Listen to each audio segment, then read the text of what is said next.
기락 교수입니다.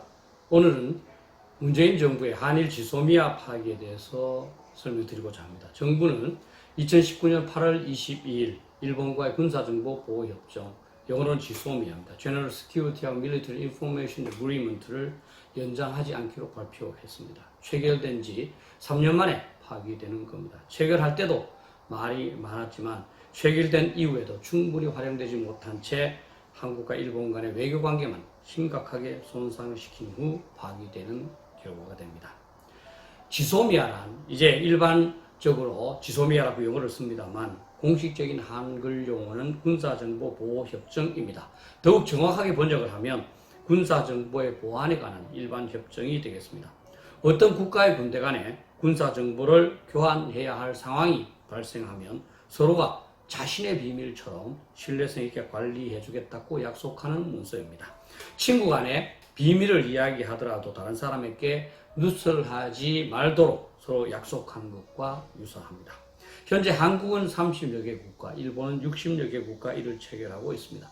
한국이 군사정보보호협정을 체결하고 있는 국가는 미국, 캐나다, 영국, 프랑스 등 우방국도 있지만 러시아, 우크라이나, 폴란드, 불가리아, 우즈베키스탄, 루마니아, 헝가리 등 과거 동구권 국가들도 포함되어 있습니다. 이들 국가와 협정은 체결하고 있지만 실제적인 군사정보 교환은 별로 없습니다.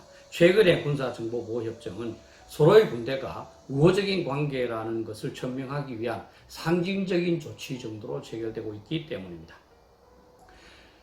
현 문재인 정부가 일본과 군사정보보호협정을 유지할 수 없다는 것은 친구 간에 더 이상 비밀을 공유하지 않겠다는 것이고, 다른 말로 하면 일본을 친구로 생각하지 않는다는 말입니다. 협정의 유무 자체만을 해석해보면 한국은 일본을 러시아, 우크라이나, 폴란드, 불가리아, 우즈베키스탄, 루마니아, 헝가리보다 가깝게 생각하지 않는다는 말이 됩니다. 이 군사정보보호협정 파기는 기본적으로 자해적인 조치입니다. 왜냐하면 이것을 폐기할 경우 한국이 더욱 많은 피해를 보기 때문입니다. 이것은 북한의 핵미사일 때문에 체결된 것인데 한국이 더욱 직접적인 북핵 위협을 받고 있기 때문입니다. 예를 들면 8월 24일 북한이 2발의 탄도미사일을 발사했는데 일본이 먼저 그 정보를 파악해서 공개했습니다. 그만큼 일본의 정보력이 좋기 때문입니다. 한국의 경우 산으로 막혀서 레이더를 낮게 쏠 수가 없고, 따라서 발사된 후 한참 공중으로 와서야 레이더를 탐지할 수 있습니다. 그런데 일본은 바다로 이격되어 있어서 레이더를 낮게 쏠 수 있고, 따라서 발사 단계에서 탐지가 굉장히 유리합니다. 또 일본은 다수의 군사 인공위성도 보유하고 있습니다. 그래서 예비역 장교들은 이번 군사정보보호협정을 자해적 조치라고 하면서 파기를 철회할 것을 요구하는 것입니다. 더욱 답답한 것은 일본에 대해서 한국이 갖는 카드가 고작 이 군사정보보호협정 파기밖에 없다는 사실입니다. 일본은 주요 물자의 수출 절차를 까다롭게 하는 데서 비롯해서 그것을 한국에 대한 상품 전반으로 확대하고 있고, 나중에는 수출 자체를 제한하는 조치까지 취할 수 있습니다. 그런데 일본이 한국에 의존하는 것은 많지 않기 때문에 한국이 취할 수 있는 경제적인 카드는 별로 없습니다. 그렇다면 한국은 애초에 일본과의 분쟁을 시작하지 않아야 했었습니다. 이번 한국의 결정을 보면서 일본은 한국이 대응할 카드가 별로 없다고 생각했을 것이고, 앞으로도 기세등등하게 나올 겁니다. 더군다나 한미동맹을 위해서는 한일 관계가 개선되어야 합니다. 그런데 이번 군사정보보호협정 파기로 인해서 서로 비밀을 교환하지 않게 되었기 때문에 한미동맹도 제대로 작동되지 않을 수 있습니다. 미군이 유사시에 한국을 지원하려면 일본의 기지와 지원 노력이 필수적인데 한일 관계가 악화되면 그것을 보장하지 못할 수도 있기 때문입니다. 추가적으로 말씀드리고 싶은 것은 이 지소미아가 군사 주권을 침해한다는 루머입니다. 2012년 체결하려던 이 군사정보보호협정을 하루 전에 중단했는데, 그때 야당에서는 이것이 을사늑약에 해당될 정도로 한국의 주권을 침해한다고 주장했습니다. 지금도 한국의 자존심을 고양하는 조치라고 주장하는 인사들이 많습니다. 그러나 이 협정 어디에도 주권 침해에 해당되는 사항은 없습니다. 그렇게 주장하는 사람의 경우 과연 이 협정을 읽어보기라도 했는지 의심하지 않을 수 없습니다. 이 협정의 내용은 제가 이전에 유튜브를 통해서 소개했습니다. 그 내용을 보면 상호간에 비밀을 적절히 보관하기 위한 약속 이외에 중요한 사항은 거의 없습니다. 예를 들면 6조가 이 협정의 핵심 사항인데 군사 비밀 정보 보호의 원칙이라고 해서 서로의 비밀을 교환할 때 준수해야 할 몇 가지 원칙을 열거하고 있습니다. 예를 들면 접수 당사자는 제공 당사자의 사전 서면 승인 없이 제3국의 어떠한 정부, 사람, 회사, 기관, 조직 또는 그 밖의 실체에게 군사 비밀 정보를 공개하지 아니할 것. 또는 접수 당사자는 제공 당사자의 사전 서면 승인 없이 군사 비밀 정보를 제공된 목적 외에 어떠한 다른 목적으로도 사용하지 아니할 것 등에 불과합니다. 이 협정의 내용을 보면 너무나 평범한 사항일 뿐만 아니라 어디에도 주권의 침해, 즉 일본이 요구하면 우리가 하지 않으면 안 되는 사항은 없습니다. 2016년 이 협정을 체결한 후 우리가 일본으로부터 주권의 간섭을 받은 적이 없습니다. 우리가 얼마나 오해와 루머에 의해서 안보 문제를 논의해 왔는지 알 수 있습니다.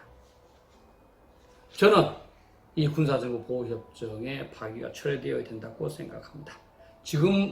지금이라도 정부는 일본과의 군사정보 보호협정 종료 결정을 철회하고 대화와 타협을 통해서 한일 문제를 해결해 나가야 합니다. 군사 문제와 경제 문제는 엄연히 구분해야 합니다. 특히 정부는 일본 수출 규제 조치의 부당성만 강조할 것이 아니라 일본이 의혹을 제기한 사항, 즉 에칭가스를 비롯한 일부 물자가 제대로 관리되고 있지 않다는 의혹에 근거가 있는지 없는지 철저히 조사해서 밝혀야 합니다. 이미 한국의 다수 선박들이 북한의 석탄과 석유를 환적한 사례가 있었습니다. 그렇다면 우리 회사들이 에칭가스를 북한으로 유출했을 가능성도 배제할 수는 없습니다. 정부는 해당 회사에 조사단을 보내어 물자의 향방을 정확하게 조사한 후 국민들에게 발표하고 그 결과를 일본에 통보만 하면 됩니다. 물자의 향방만 규명되면 당연히 일본은 수출 규제 조치를 철회해야 할 겁니다. 현 정부의 경우 그러한 조치는 취하지 않은 채 일본의 수출 규제만 강경하게 비난하기 때문에 상식적인 사람들은 정부가 뭔가를 숨기고 있고 그것을 들키지 않기 위해서 강경책을 지속하는 것으로 오해할 수 있습니다. 나아가 정부는 이번 한일 군사정보보호협정의 종료가 한미동맹에 영향을 주지 않는다고 설명하고 있지만 실제로는 그렇지 않은 것 같습니다. 한국 정부의 결정 후 미 국무부가 낸 논평은 강한 우려와 실망이었습니다. 또 그 전에 미국은 한국에게 파기하지 말았으면 좋겠다는 뜻을 전하기도 했습니다. 일부 국민들은 현 정부가 한미동맹을 파괴하려는 의도를 갖고 있지 않는가를 의심하고 있습니다. 일본과의 군사정보 보호협정 파기를 통해서 드러난 사실은 우리 정부가 국가의 안보를 그렇게 심각하게 걱정하지 않는다는 사실입니다. 일본에 대한 감정과 정치적 이익을 안보보다 더욱 중요시하고 있다고 의심할 수밖에 없습니다. 결국 국민이 나서야 합니다. 안보에 대한 정부의 무관심을 비판하고 철저한 조치를 강구하도록 촉구하는 국민 여론을 형성해야 합니다. 국민들이 안보를 중요시하는 정당, 정치인, 전문가들을 지지하고 그 반대의 사람은 비판해야 합니다. 국민들은 선거가 열리면 안보를 중요시하는 정당과 정치인들에게 표를 몰아주고 그들이 정권을 잡아서 안보를 철저하게 보장하도록 만들어야 합니다. 유감스럽지만 우리 민족은 임진왜란, 정묘, 병자호란, 한일합방, 6.25 전쟁 모두 제대로 대비하지 않다가 굴욕적으로 패배했습니다. 국민들이 달라지지 않을 경우 과거의 불행했던 역사가 반복될 확률은 높습니다. 지금이라도 우리 국민 모두는 안보에 대한 확고한 인식과 지식을 가진 상태에서 단결하여 안보를 중요시하는 정당과 정치인을 선택하고자 노력해야 합니다. 그렇게 하지 않다가 뒤늦게 후회해도 소용없는 상황이 될 수 있기 때문입니다. 우리 모두 백척간도에 서 있는 대한민국을 구합시다. 감사합니다.